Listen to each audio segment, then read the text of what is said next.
Selamat pagi semuanya. Alhamdulillahirrabbilalamin. Pada kesempatan kali ini kita dapat berjumpa lagi dengan pembelajaran sejarah kebudayaan Islam melalui via online.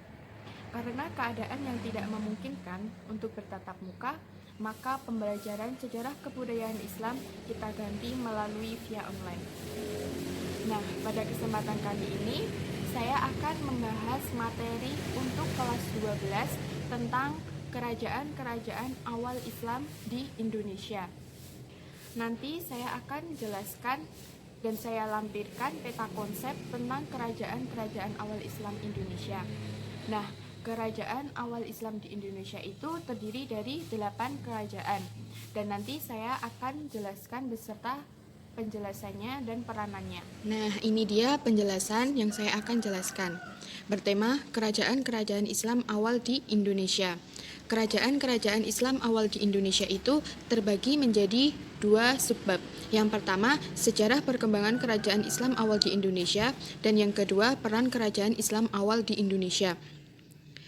Kerajaan Islam awal di Indonesia itu yang pertama ada Kerajaan Samudra Pasai, yang kedua Kerajaan Aceh, yang ketiga Kerajaan Demak, yang keempat Kerajaan Panjang dan Kerajaan Cirebon, yang kelima Kerajaan Banten, yang keenam Kerajaan Ternate dan Tidore, yang ketujuh ada Kerajaan Goa dan Talung.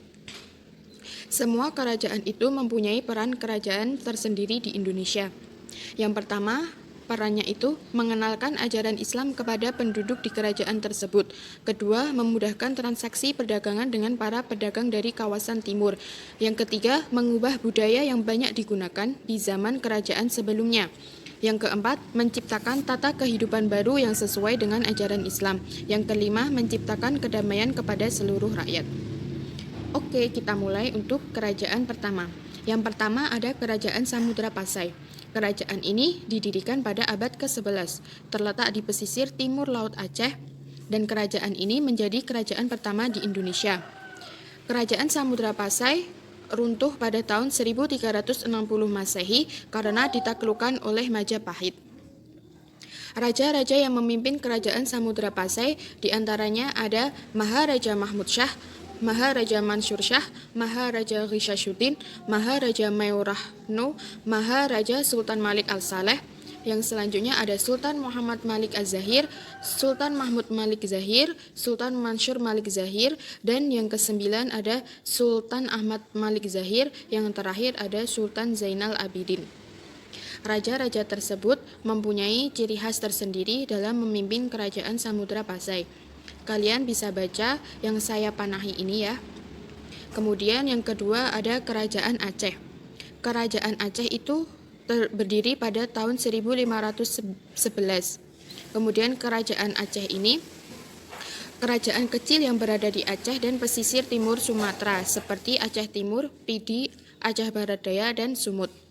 Raja-raja yang memerintah pada kerajaan Aceh itu ada 3. Yang pertama, Raja Ali Mughayat Shah, yang kedua ada Mughayat Shah, dan yang ketiga ada Sultan Iskandar Muda Johan. Kemudian yang ketiga ada Kerajaan Demak.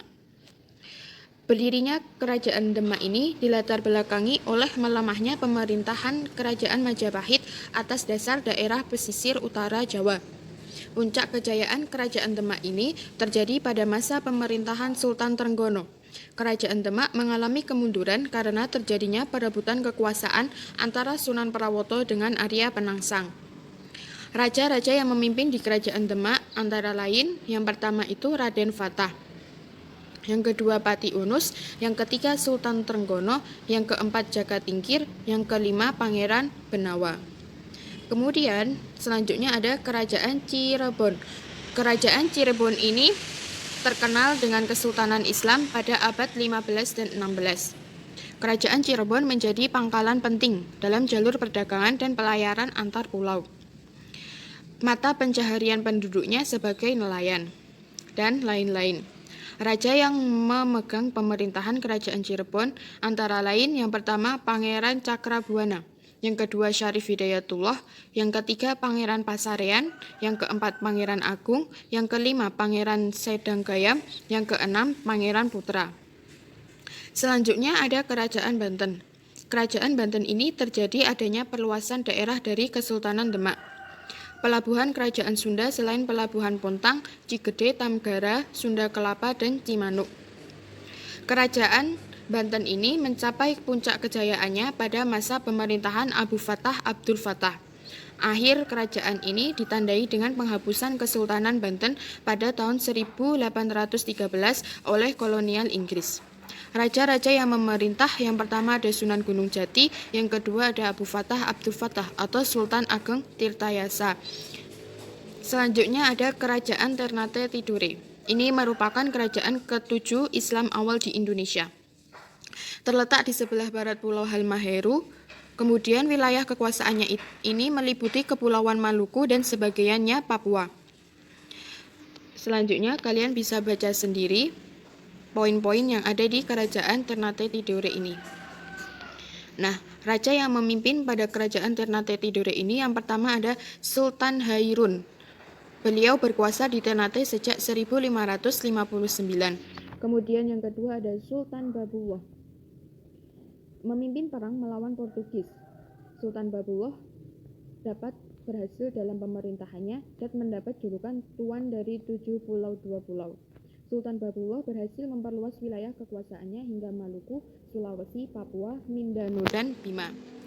Kemudian yang selanjutnya, ini yang terakhir ya, ada Kerajaan Goa Talo. Kerajaan ini merupakan dua kerajaan yang terletak di Sulawesi Selatan. Kerajaan ini terjadi karena adanya dakwah dari Datuk Bandang dan Datuk Sulaiman dalam penyebaran agama Islam. Kemudian raja yang memimpin ini yang pertama ada Sultan Alauddin. Beliau Raja Goa Talo yang pertama kali memeluk agama Islam dan memerintah Raja Goa Talo ini dari tahun 1591 sampai 1638. Yang kedua ada Sultan Hasanuddin. Maaf, itu tulisannya typo. Sultan Hasanuddin merupakan pahlawan nasional Indonesia dan beliau mendapat julukan The Hanjes van Oosten karena keberaniannya. Nah, ini dia semua peta konsep tentang kerajaan Islam awal di Indonesia. Nah, itu tadi penjelasan yang dapat saya sampaikan. Semoga kalian dapat memahami dan mengerti apa yang saya jelaskan.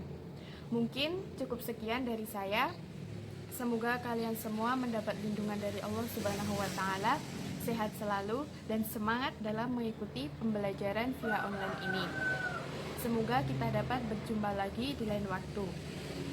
Sekian dari saya. Wassalamualaikum warahmatullahi wabarakatuh. See you.